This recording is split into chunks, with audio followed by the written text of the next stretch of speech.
सिया राम दोस्तों, कैसे हो आप सब। आशा करती हूँ आप लोग ठीक होंगे। तो आज हम तीनों लोग सुनाएंगे आप सभी को सोहर गीत। बहुत ही प्यारा सोहर गीत है, तो सुनिएगा और बताइएगा कैसा लगा। देर न करते हुए चलिए सुनाते हैं।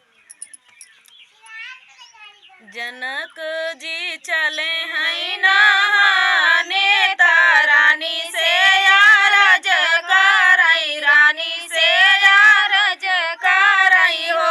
रनियाली पीनी राखी चाऊ पाइया, धानु सामा पूजबई, धानु सामा पूजबई हो। रनियाली पीनी राखी चाऊ पाइया, धानु सामा पूजबई, धानु सामा पूजबई हो।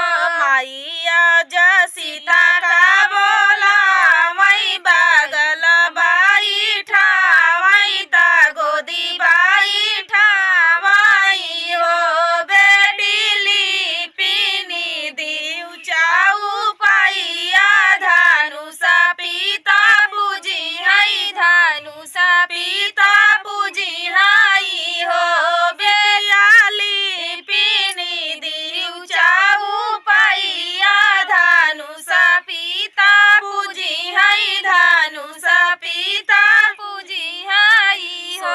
अभी न गैया के गोबरा, ता गंगा जल पनिया, ता गंगा जल पनिया हो। सीता बाए हाथे धानु सा उठावई, दाहिने हाथे ली पाई, दाहिने हाथे ली पाई हो। सीता बाए हाथे धानु सा उठावई, दाहिने हाथे ली पाई, दाहिने हाथे ली पाई हो। जब हो नहाई राजा लौटे चौपाइया, पठाड़ी भय चौपाइया, पठाड़ी भय हो।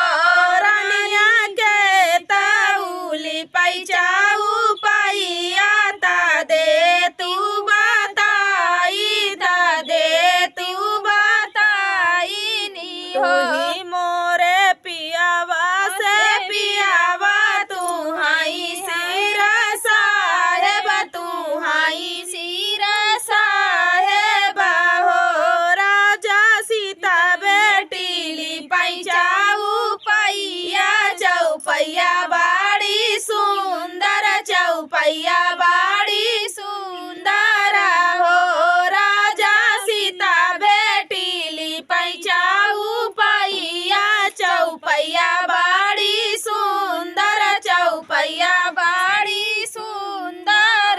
राजा जी बेटी का बोला वही, ता गोदी बाई ठावई, ता गोदी बाई ठावई हो। सीता काई से तूली पिउ चाऊ पाइया, ता हम का बतावऊ, ता हम का बतावऊ हो। बेटी काई से तूली पिउ चाऊ पाइया, ता हम का बतावऊ, ता हम का बतावऊ हो। सुरभिनी गैया के गोबरा, ता गंगा जल पनिया, ता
जी लुटाई दिहा मैया केली राजा घर जी लुटाई दिहा मैया केली मोर घर जी लुटाई दिहा मैया केली राजा घर जी लुटाई दिहा चेरुआ चढ़न को सासू बोलाई लिहा चेरुआ चढ़न को सासू बोलाई लिहा वो नाया माई मोर मम्मी बोलाई लिहा वो नाया माई मोर मम्मी बोलाई लिहा मैया केली मोर घर जी लुटाई दिहा मैया केली राजा घर जी लुटाई दिहा पिपली पिसन को जेठनी बोलाई लिहा पिपली पिसन को